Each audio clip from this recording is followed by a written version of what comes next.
गीते sir गीते sir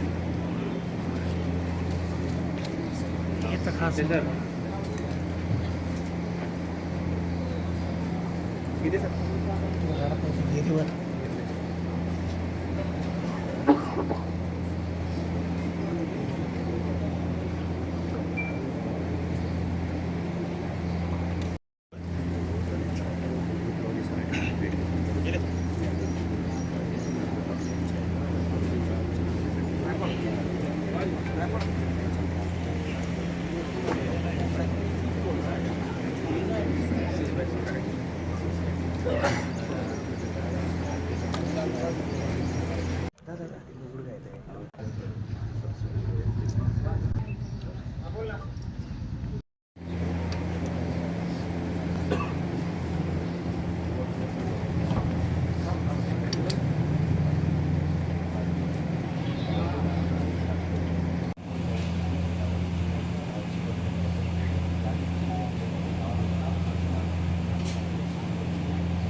त्यांची तब्येत देखील खालावली, तुमच्या अश्रू देखील अनावत काय भेटी होत्या?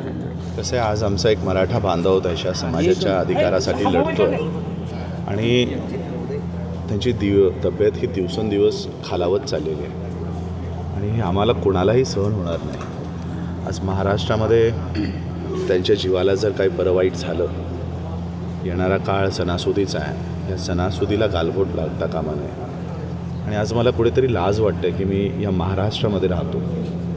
आज एवढा मोठा मराठा समुदाय त्यांचं प्रतिनिधित्वाची मागणी करतो आहे. तो काय अनाठाई मागणी करत नाही. काय मागणी आहे की गोरगरीब मराठा समाज हा IAS झाला पाहिजे, IPS झाला पाहिजे, डॉक्टर झाला पाहिजे, इंजिनियर झाला पाहिजे. याने महाराष्ट्राचीच प्रगती होणार आहे ना. काय हे या देशात यांना प्रतिनिधित्व मिळाल्यानंतर काय दुसऱ्या देशाची सेवा करायला जाणार आहेत? नाही ना.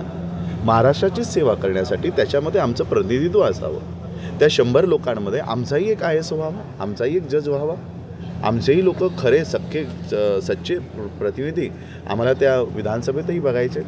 ही महाराष्ट्राच्या दृष्टीने एवढी चांगली मागणी एक बांधव आमचा धरून घेतो आहे. महाराष्ट्राने एका रात्रीत त्याने एअरपोर्ट द्यायचे असतील, रेल्वे द्यायचे असतील, कसलेही टेंडर न काढता त्यांनी अडाणीने अंबानीला दिलेले आहेत. एवढे मोठे मोठे निर्णय घेतलेत आणि एक मराठा समुदायाला आरक्षण मिळवण्यासाठी वर्ष झालं आहे तरी ते कितपत ठेवलेलं आहे.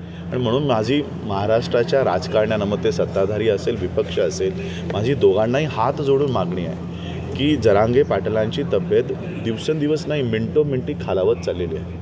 दर मिनटाला जे आकडे आज आम्ही बघितले, जे डॉक्टरांनी आता सांगितले, ते कुणालाही अशा आकडे त्यांच्या डोळ्यासमोर येऊ नये. आम्ही स्वतः जरांगे पाटलांना विनंती करतो की थोडं पाणी तरी घ्या. तुमचं आयुष्य, तुमचं जीवन आज खूप मोठं आहे. एक म्हण आहे मराठीमध्ये की लाख मरो पण लाखांचा पोशिंदा न मरो. आज लाखांचे नाही कोटी मराठा बांधवांचे, महाराष्ट्रातल्या लोकांचे, मराठी लोकांचे आज पोशिंदे जरांगे पाटील आहे आणि त्यांच्या केसाला जरी धक्का लागला तरी हा महाराष्ट्र सहन करणार नाही. आणि म्हणून मी राजकारण्यांना, सत्ताधारी असेल विपक्ष असेल, मी दादांनाही तेच म्हणालो की दादा, यांना केवळ आपली मतच हवीत, मग ती दलित असो किंवा मराठा असो. आमच्या काय मागण्या आहेत यांना काही त्याच्यावर घेणं देणं नाही. आणि म्हणून किती दिवस मी महाराष्ट्रातल्या जनतेला सांगणार आहे की किती दिवस आम्ही स्वतःला एक फक्त मतं देणारे युनिट म्हणून वावरायचं आहे. काय आम्हाला भावना नाहीत, काय आम्हाला सुख नाही, काय आम्हाला दुःख नाही. फक्त आम्ही मतं देणारं साधनच आहोत का तुमच्यासाठी? काय आम्ही फक्त मतं देणारी शिरगिनतीसाठी आम्ही फक्त रिकामी डोकीच आहोत का? आम्हाला IAS नाही व्हायचं आहे, आम्हाला IPS नाही व्हायचं आहे, आमच्या समाजाला सुटाबुटात नाही बघवायचं आहे का आम्हाला? आणि म्हणून आम्हाला किती दिवस तुम्ही फक्त मतं देणारं साधन म्हणून वापरणार आहात? आम्हाला न्याय द्या, आम्हाला प्रतिनिधित्व द्या, त्या शासनामध्ये आम्हाला आमची लोकं बघू द्या, त्या न्यायपालिकेमध्ये आम्हाला आमची लोकं बघू द्या. म्हणून मी माझी म्हणजे राजकारण म्हणजे आम्ही आता असं बोलायची वेळ आली की राजकारण चुलीत जाऊ द्या, पण आम्हाला हे असे दिवस आम्हाला बघता येऊ नये. महाराष्ट्राच्या ज्या आपण पुरोगामी म्हणतो आहे, आज आम्हाला लाज वाटायला लागली आहे की आम्ही या महाराष्ट्राला खरं पुरोगामी म्हणावं का? म्हणून मी विनंती करतो आहे, हात जोडून विनंती करतो आहे, बाबासाहेब आंबेडकरांच्या कुटुंबातला एक वंशज म्हणून, त्यांच्या विचारांचा वंशज म्हणून मी विनंती करतो आहे की या मराठा बांधवांना त्यांचं प्रतिनिधित्व द्या.